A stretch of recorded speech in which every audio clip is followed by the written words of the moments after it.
Welcome back to the glory days for Yamaha. Very much could be considered the glory days. If you look at any motorcycle dirt bike magazine from 1978, all you saw in the Yamaha advertisements were #1s across the board.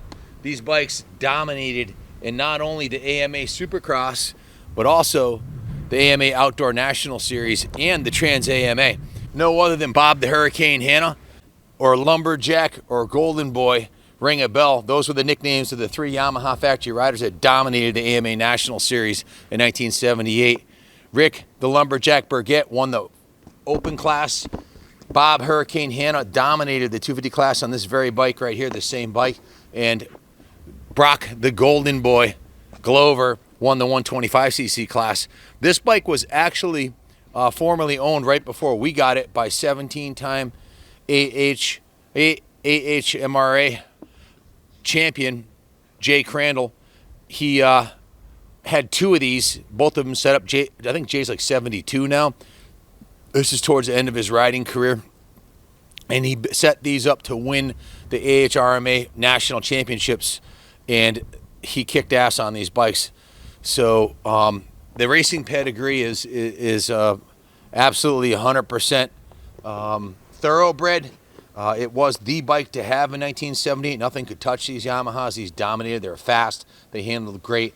And this thing, even by today's standards, hauls ass. When you get on the pipe on this thing, it'll stand up in the first 4 gears, no problem.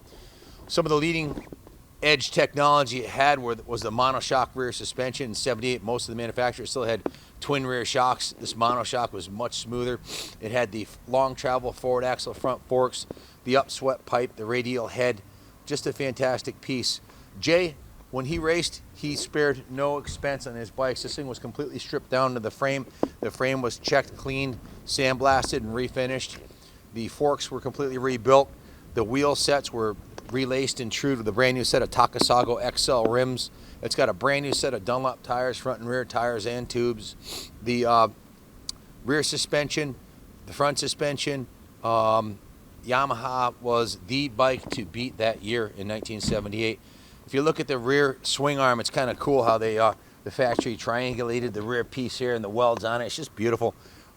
When the wheel sets were rebuilt, a brand new set of Renthal sprockets. I think those are Renthals. Are those Renthals? In any event, brand new sprockets and gold chain were put on there. The rear brakes were redone. The whole rear wheel assembly is completely rebuilt with a new rim. The swing arm linkage bearings are new. There's zero play on the rear of the swing arm. Side to side, it's like it just came out of the box. It's got a brand new set of Renthal bars on there with a new Renthal crossbar pad. It's got a new brake lever, new clutch lever, new Ori grips, and everything's fresh and new from the triple clamps up. The plastics are brand new. New front fender, new front number plate, new graphics. The gas tank looks to be in like new condition. I believe this is original tank, but I'm not sure. It's in mint shape.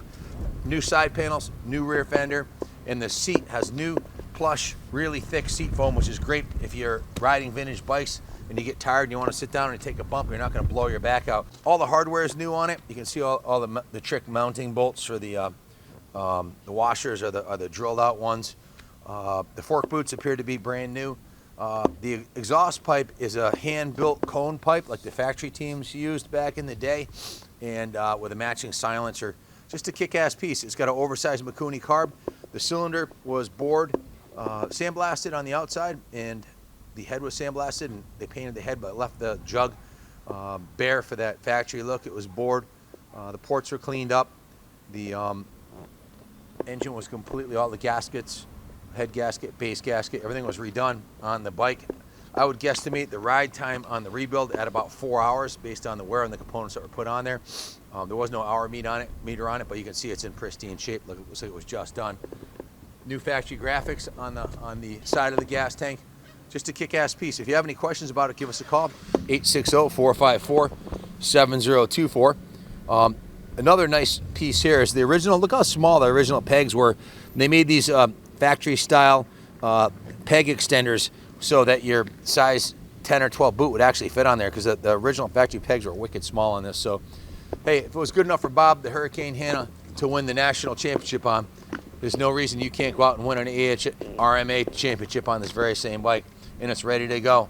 Bring it up to the line at Unadilla or down to Daytona for the Supercross.